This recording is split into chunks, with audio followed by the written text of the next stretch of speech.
Guys, so in this video, I'm going to walk you through my script framework from beginning to end, breaking down what each individual part of making a successful UGC script involves, each part, what you should be including in each one of them, examples, and overall just what you need to do in order to break this down part by part. I think it's important to really just understand that there is a certain science, if you will, to putting this together. And it's just a matter of understanding this formula and being able to replicate it endlessly in order to get high performing scripts and ultimately high performing ads. The beauty of this is these parts are interchangeable. So there are scenes and scenarios where you are able to move things around. If you don't want to have certain elements, you can remove them and you can skip over to the next part. If you want to have them show up first, you can move them around. All that matters is that you have an intended structure and story in place. This happens to be what has worked best for myself and my team. And I think it is the, easiest way to structure your script and your videos so that it follows a certain path along the way. So let's start off with the hook, which for most of you is going to be the most important element of what you're doing, because it is what's going to ultimately allow you to get people to sit and watch your video. So the hook is intending to do two main things. It's looking to target/filter your audience. So you want to go after the individuals that are actually looking to get something out of this piece of content. The reason for this is since you're no longer targeting with your interests or your audiences, you're targeting with your creatives, you really need to focus on making sure that your hook is doing the targeting for you.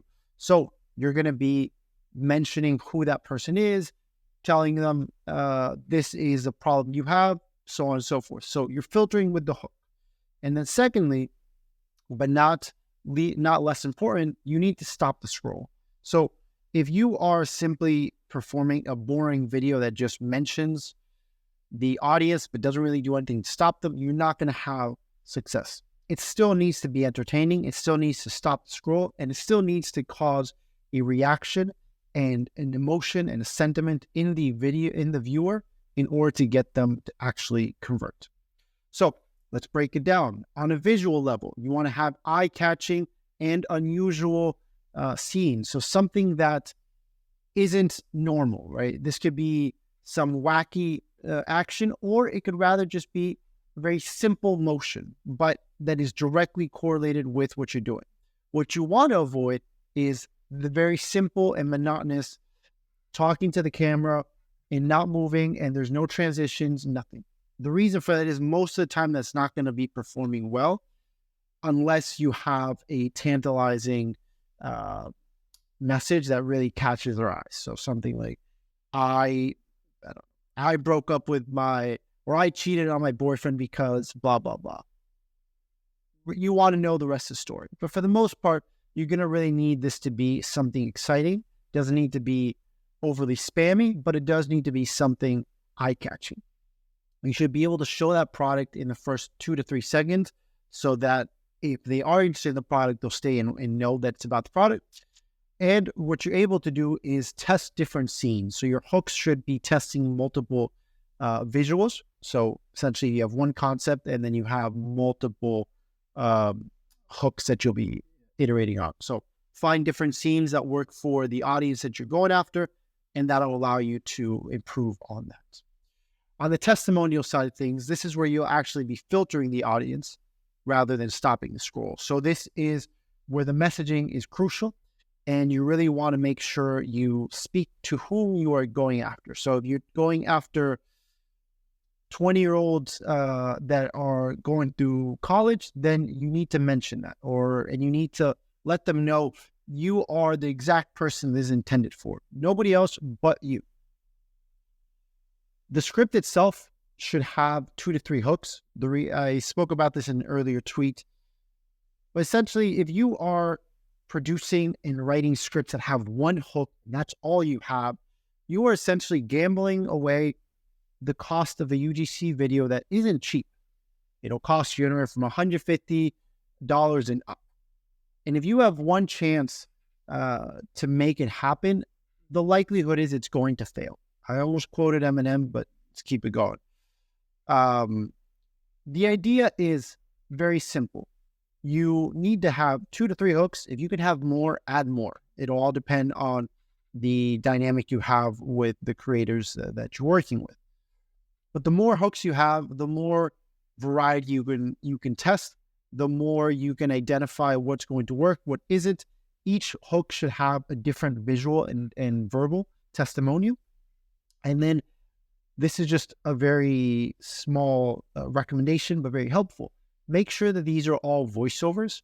Obviously, you can have some directly talking to the camera, but when you're doing voiceovers, it allows you to be able to change that hook visually with a multitude of different other voiceovers. So if it's talking directly to the camera, it can be very difficult for you to test that same image with a different voiceover. So user or with different testimonial. But if you're doing voiceovers, you can mix and match everything, and it allows you to have much more variety in your creative strategy and your creative testing.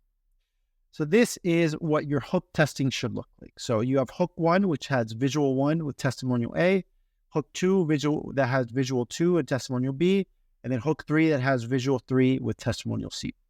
And then you can mix and match those to ultimately have as many testing opportunities as possible. So here is an example of a hook that works directly at targeting a specific group of people.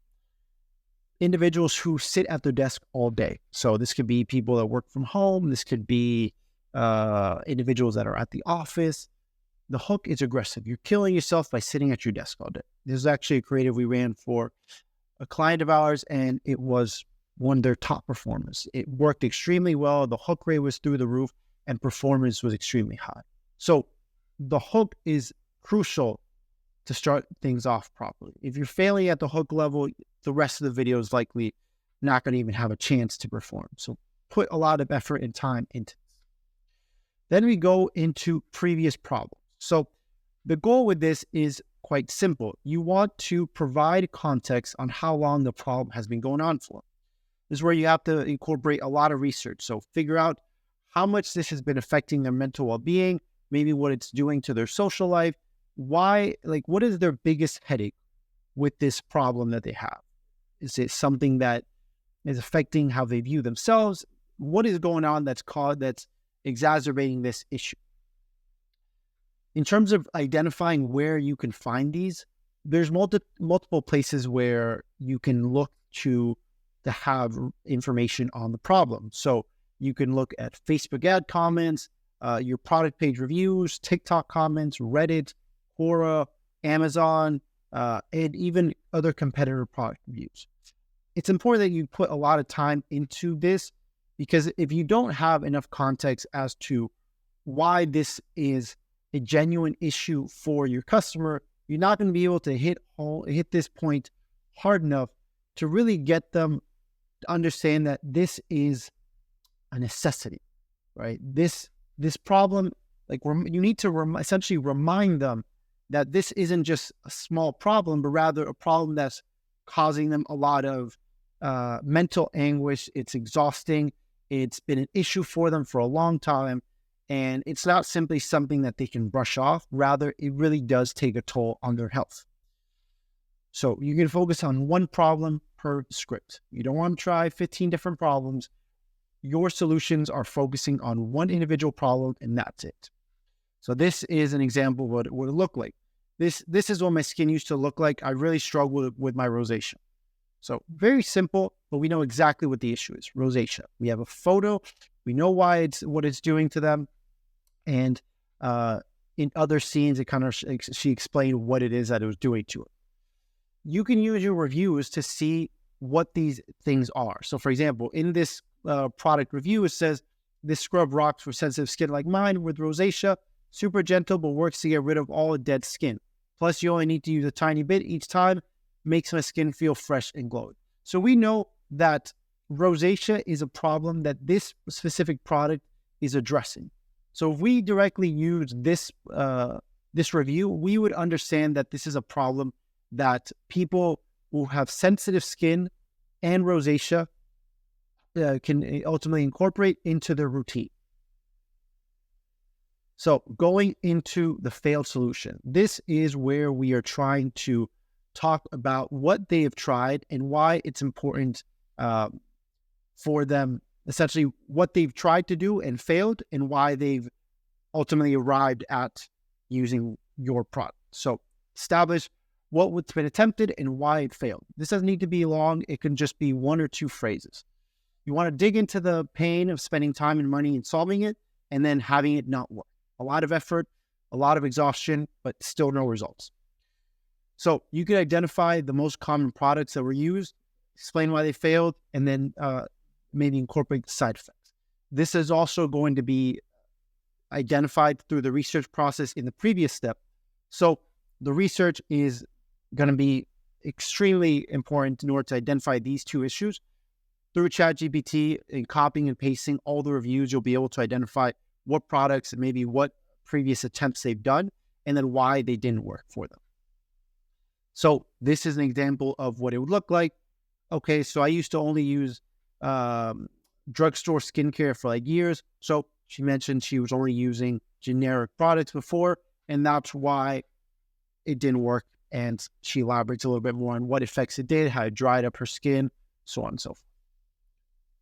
So going into the actual product intro, demo, and USPs, kind of put them all together, simplify the framework. But this is essentially where you're going to introduce yourself, why it's important, and why it's been the only thing that's worked for your creator or the person that's representing the brand.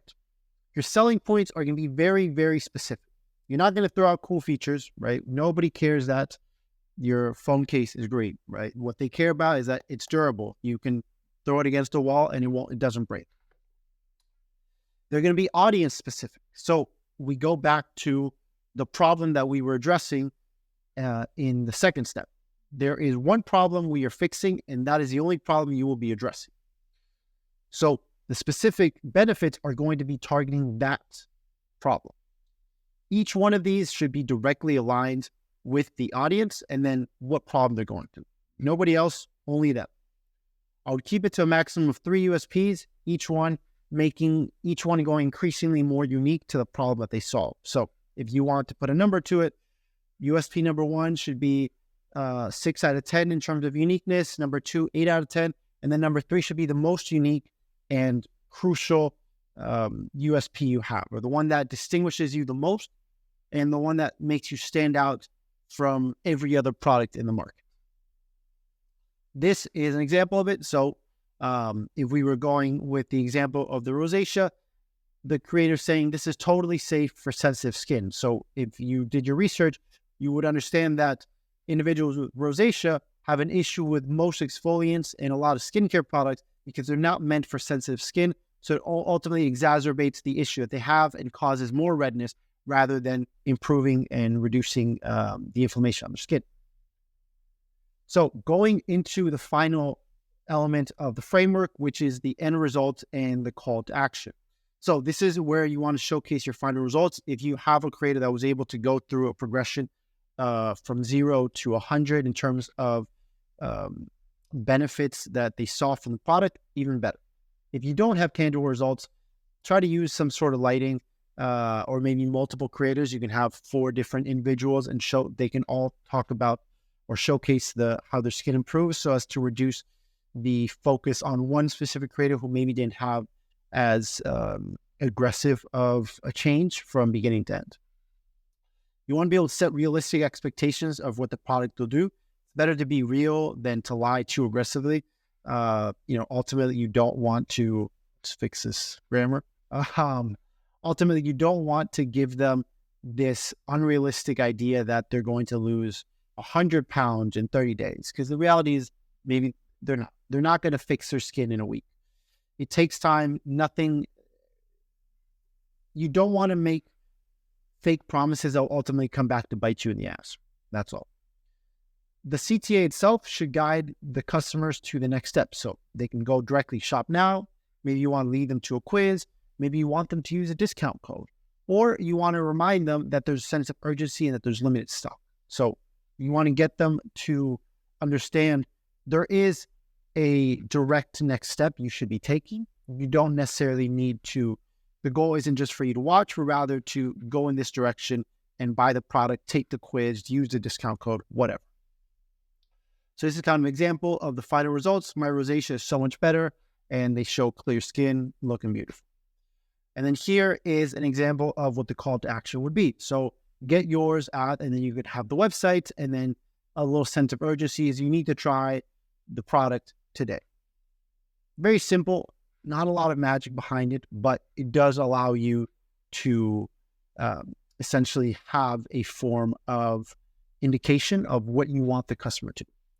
So hopefully that was helpful. I know that was quite a lot, but this entire framework is the guiding light, if you will, of how I structure every one of my scripts, and something that has simplified the process for me in a way that now I can push out these scripts extremely quickly. And I know that using this framework, all I have to do is plug and play the information that I've gotten research from, and then introduce the product, the problems, the solutions, and then just have fun with the hooks. It comes down to just being able to use this as a plug and play. So I hope that was helpful, and leave any comments if you have any questions.